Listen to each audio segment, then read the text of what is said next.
grab you one. Awesome, thank you.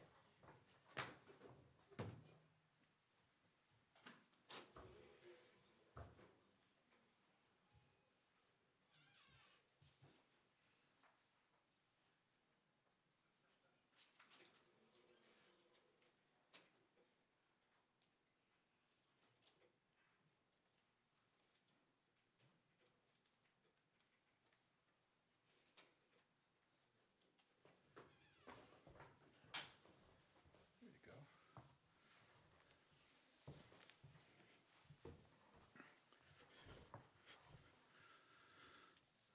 All right, we welcome Coach Gottlieb to the stage, and we'll invite her to make an opening statement and then open it up for questions.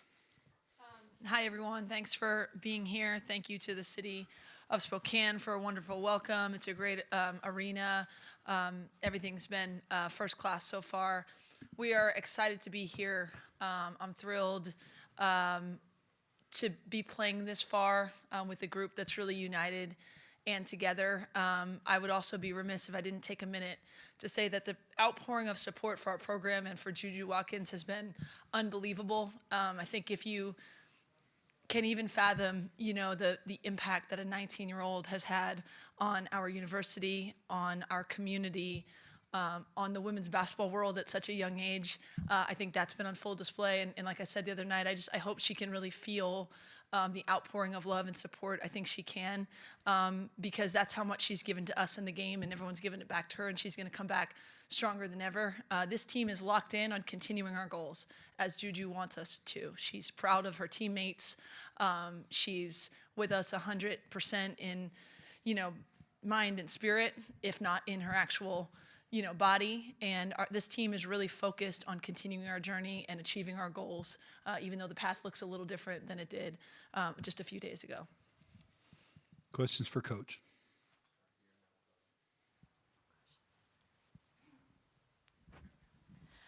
Eden Lassie, Hoops HQ. Your three freshmen, Avery, Kaylee, and Kennedy, have played massive roles throughout the year.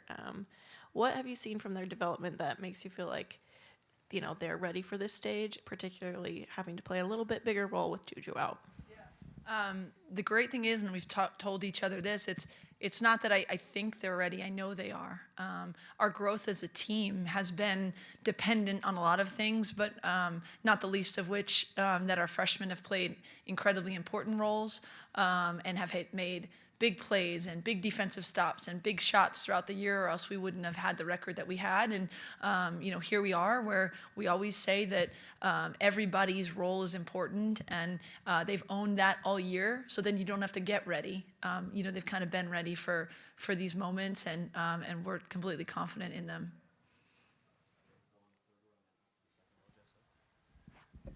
Ryan Carci, LA Times. Lindsay, Gino was talking earlier today about the difficulty of replacing a star player because all the other players try to do too much in their place.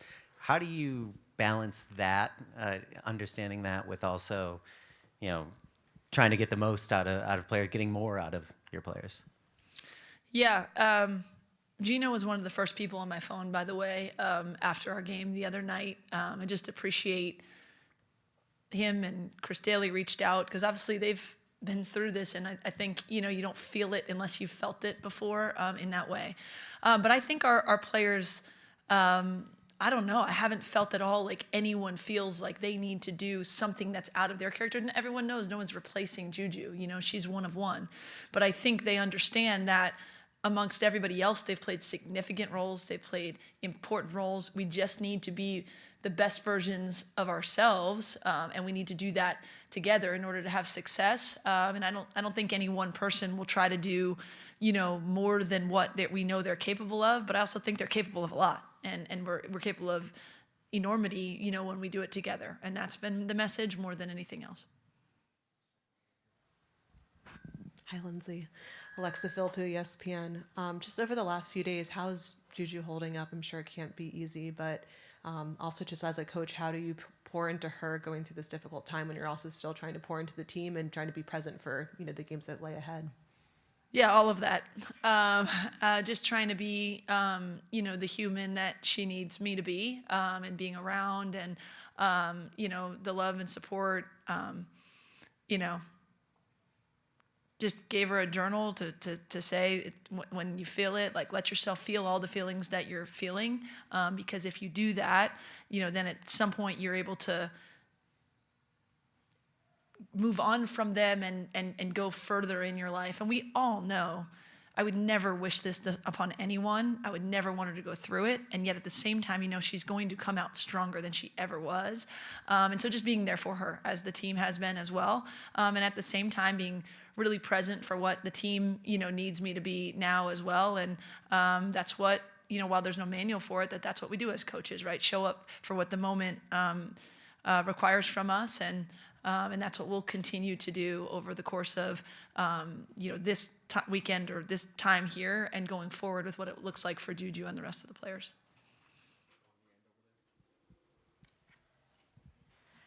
Miriam Swanson, Orange County Register. How are you doing? And also I wanted to ask you about Talia and just sort of her impact this year. Yeah, I'm doing well. We're very fortunate to be where we are. I'm just there's so much gratitude for playing in the Sweet 16, for having a community and a fan base and a team that showed up the way that they did. Again, you never wish any of that. No one would have chosen this. But the way the response has been, I think, says more about the character and the teamwork and the culture that we've built than anything else. And so I'm really grateful for all of that, while at the same time, the juxtaposition of feeling really sad and, and hurt for the game of basketball and for Juju at the same time. But I'm great, in terms of being able to show up and do what I get to do. TVO has been tremendous for us, right? And she's back home here in the Pacific Northwest. She's played a role and given us leadership and been what, we've needed her to be all year to get to this point. It's not easy to be 30-3 or, whatever we are at this point. And she's been relied upon in a lot of ways, and will continue to do that. Her steadying leadership, her shot-making ability, her play-making ability, I think will be a huge part of our ability to be successful going forward.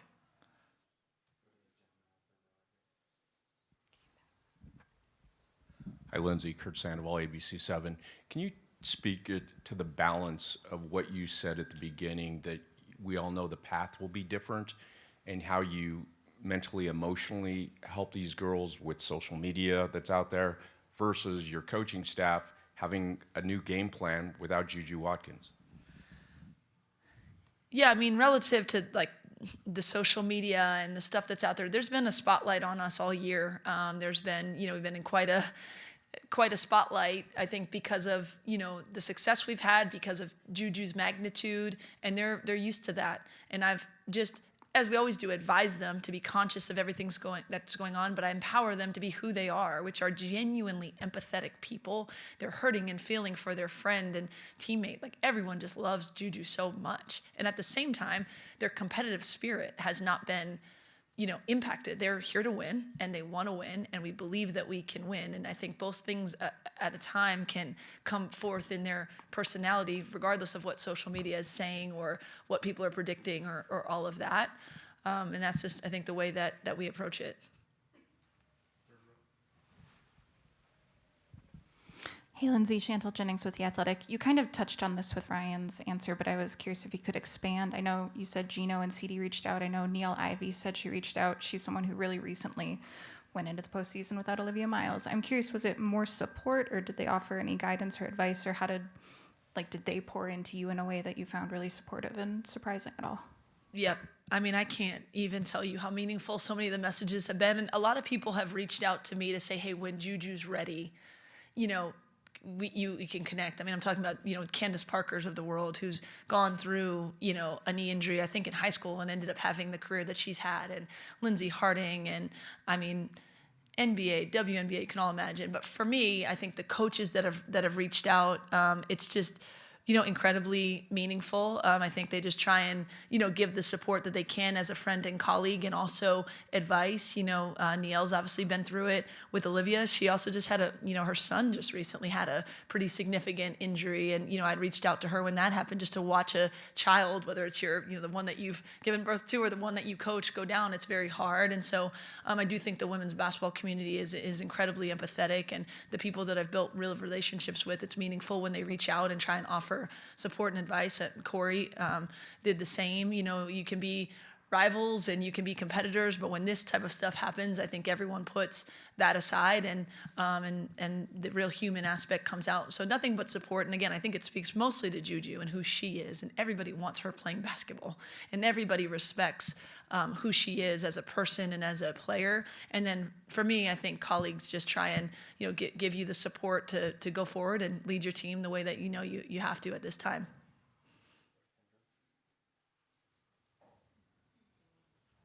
Hi, Lindsay. Kendra Andrews, ESPN. At the start of this, you were kind of talking about how people understand that they're not Juju. Juju is one of one. No one can replace her. How have you guys kind of the turnaround is really quick between that game and this game, and the margin of error is very small. You don't have a couple games to get used to this. So just how has the game planning and the adjustments been for you guys as you prepare to play without her? Yep. Maybe that short turnaround time is better. No one has time really to think about that in a deep kind of way. The best thing was that this group rallied and beat, a second round NCAA tournament opponent, a really good opponent, an opponent who had won a lot of games in the SEC by 40 points or something, right? And so I think the belief is there, but we know, we've adjusted some things in terms of who's in what spot. There were not a lot of minutes that Juju is off the floor, so we know, certain things that we run, who's in what different spot, what's the look, what's the read, but we've got a lot of really good players on the team, and it doesn't have to be that the play is made in the same way that Juju would have made it. It's the play's got to get made, and I think we've just tried to look at reads, we've tried to look at back ends of things, we've tried to move people around and take advantage, but we've prepped for K-State in a way that we would for a 2 or 3 day prep for anybody with what we have, and hey, here's the look here, here's the defensive coverage here, and in that way it's been similar, even though obviously the gigantic difference in the personnel is certainly ever present as well. Sam Sklar with the Mississippi Clarion Ledger. Not sure how aware you are of this, but there's been a lot of social media attacks and kind of hate directed at Mississippi State, and particularly Chandler Prater, saying she maybe tried to injure Juju or that the team was playing dirty, and a lot of other worse things than that too. Is that kind of how USC is viewing the whole situation too? Do you think that the team was playing dirty and there was an intent to injure Juju at all, or what's kind of your thoughts on that whole 100% no. There was no intent to injure anybody. It was a physical game, but there was clearly no one deserves online bullying in any realm, but certainly not, a young woman in Chandler who was trying to make a play. Unfortunately, our player got hurt, but there was nothing to me that looked like it had any intent to hurt her. And we would not want, that's not a USC view at all. We have really passionate fans, and there's a lot of love for Juju. And I understand people being sad, and hurt that she's hurt. But nobody, in our camp feels like there was any type of attack on her, and would not support any type of, online bullying or things of that nature. She's a young person that was playing basketball too, and I'm sure did not want any part of, a negative situation that it turned out to be. We have time for one more question.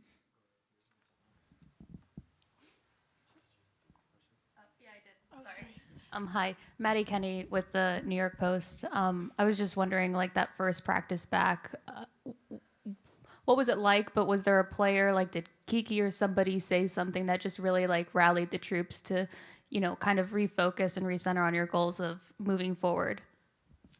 Yeah, I came in and obviously, look, I said we've all had a lot of emotions, in the last, whatever it was, 36 hours. We had the day off after the Mississippi State game and the win that sent us to the Sweet 16. And so we've had a lot of emotions, but none of them are doubt, right? There's a lot of belief in our team. There's a lot of love, obviously, for Juju, and that's ever present. We don't need to say that. But I think the prevailing feeling is that, we can still do something together, and that's what Juju wants us to do. I think she's incredibly proud of the way they showed up, for her and each other at the rest of that game, and we'll do so going forward. But it was really a group thing. I think Kiki was a huge presence on our team and breeds a lot of confidence. But Rhea as well, and TVO, like we have great leadership, and I think the mentality has been gravitational to do something together. And that's been the kind of prevailing feeling moving forward. All right, thank you, Coach. We'll Thank be you, back guys. with USC student athletes.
All right, we welcome USC student athletes Avery Howell, Talia von Oelhoffen, and Malia Samuels to the stage, and we'll open it up for questions.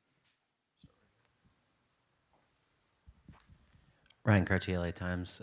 Talia, being the point guard for this offense that now doesn't have Juju Watkins, what's the biggest adjustment just getting this offense moving?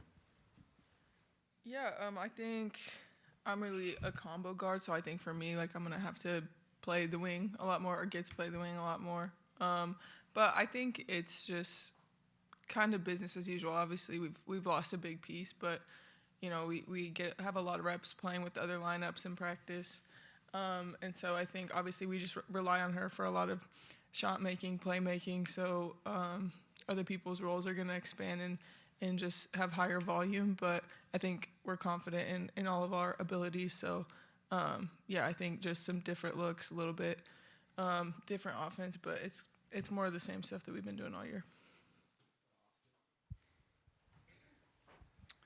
Austin Getz, SWX TV here in Spokane. Talia, you've won a state championship in this building. You're a couple hours away from your hometown. Just how excited are you to be playing here once again? And back in the days at Tri-Cities Prep in Chiawana, did you ever think you'd be playing in the Sweet 16 here at the Spokane Arena? What's up, Austin? I knew that was you. Yeah, it's super cool. I think, like you said, won a state championship on this floor. I think that was the last game I've played here. And so, yeah, it's just crazy to be back. I think I've had a long journey these 4 years, and so for it, hopefully not my last games, but to kind of be towards the end of my career playing here. All my family's going to be able to come. Some people that have never been able to come to my games before in my career. So it's a blessing. I'm super grateful to be here, to have all my family come support and just be in a city that, you know, I didn't grow up in, but grew up close and was here all the time at the warehouse, the hub, whatever it is. So it feels like home, and I'm super excited.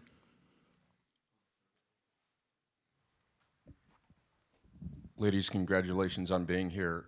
Coach said you've had a lot of emotion the past week, but she said one of them is not doubt. Maybe, Avery, you could start with how do you overcome doubt and still accomplish your goals? Yeah, I think with the preparation we've done all year, we know how much work we've put in, so it just kind of falls back on that. Obviously, losing Juju was a super hard thing for our team, and nobody wants to see any player of that caliber like go down, especially Juju with what she means for our team. But kind of like what T said, it's we got to do it for her at this point. We don't have doubt in anyone. We know people's roles are going to be changing and expanding, but we're built for this. We've been preparing for not this, but we've been preparing everyone in case or whatever might happen. So I think everyone's ready with the work they do on their own, the work they do with the coaches, for whatever moment they need to rise for. So I think that, yeah, like she said, doubt's not even anywhere near our minds, but it's just about our next game and making sure we're ready for that moment.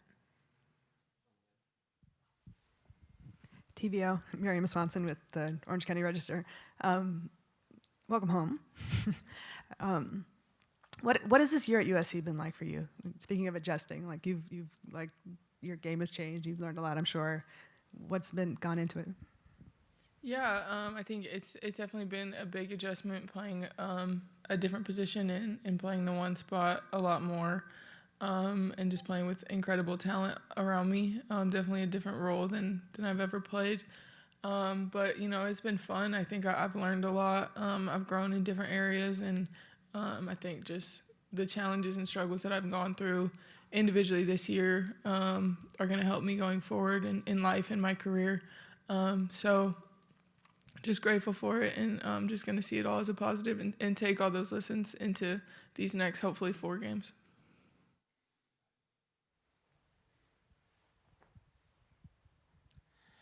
Emma Bachelari, Sports Illustrated.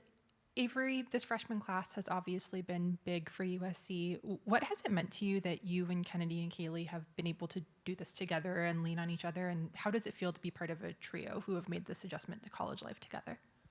Yeah, I think it's really cool. I think we're all really close. We have 7 freshmen in this class, so all of us freshmen are really close, pushing each other on and off the court. But especially me, Kennedy, and Kaylee, we're really close. We're all at McDonald's together. It's kind of where we all met. And then just since then have been really close. Me and Kennedy are roommates back home.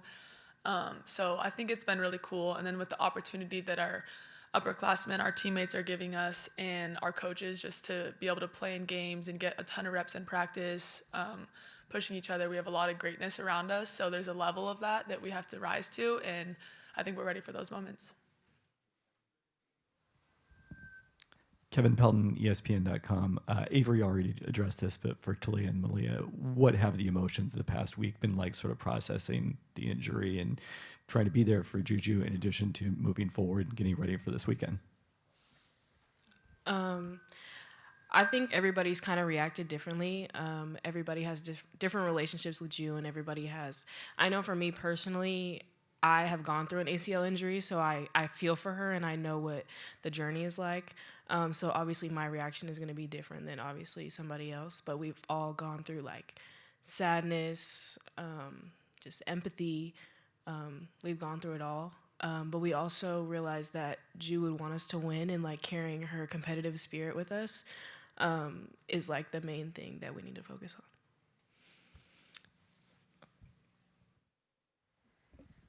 Ryan Carci, LA Times. Malia, building off of that, what was that recovery process like for you? And I guess what would you tell Juju about, you know, what lies ahead and what to keep in mind as she's waiting to come back? Yeah, it was a long journey for me. I kind of got hurt at a weird time. It was like my junior going into my senior year, AAU basketball, so I didn't play my entire senior year, and then obviously there's no games happening in the summer after I was fully recovered. So I didn't play for about a year and a half. So the journey is long, but I know Ju is mentally strong enough to go through whatever is ahead, and some days are better than others. The journey's not perfect, but I know she's strong enough to get through it.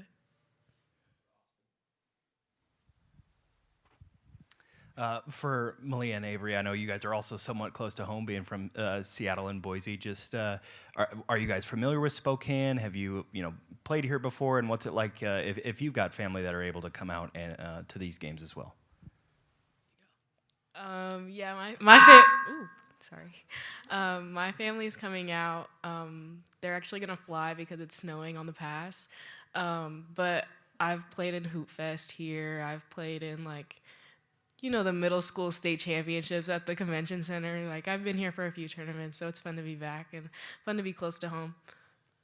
Yeah, I have a lot of family that are coming out to this game, friends and family, some old coaches. I've played a lot of club basketball here, high school basketball tournaments, so it's cool to be back here with a familiar town and area, so yeah. More questions? For any of you, your last game, that sort of the experience playing so well, playing in front of the crowd that it was, like, what does that do for you guys? Yeah, I think like we talked about earlier, when Ju went down, and then every moment since then, I don't think there has been any doubt. So I think regardless of what was going on, we had a lot of confidence in ourselves. But then to come out and finish the game like that and score 90-something points and just have a statement win, I think it just adds even more confidence and shows that we can do it. We have done it. So obviously it's not going to be easy, and it's just going to get harder and harder every round. But we've proven to be able to, and we have a lot of great players, great talent on this team. And like Coach said after the game, that was one of the best games we've played all year. And it was super fun. Even we talked about it was one of the funnest games. The crowd was amazing.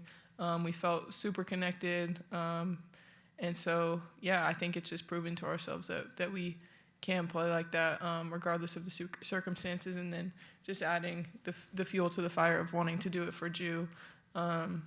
So we're very confident going forward. We have time for 2 more questions if there are 2. Okay. Thank you, ladies.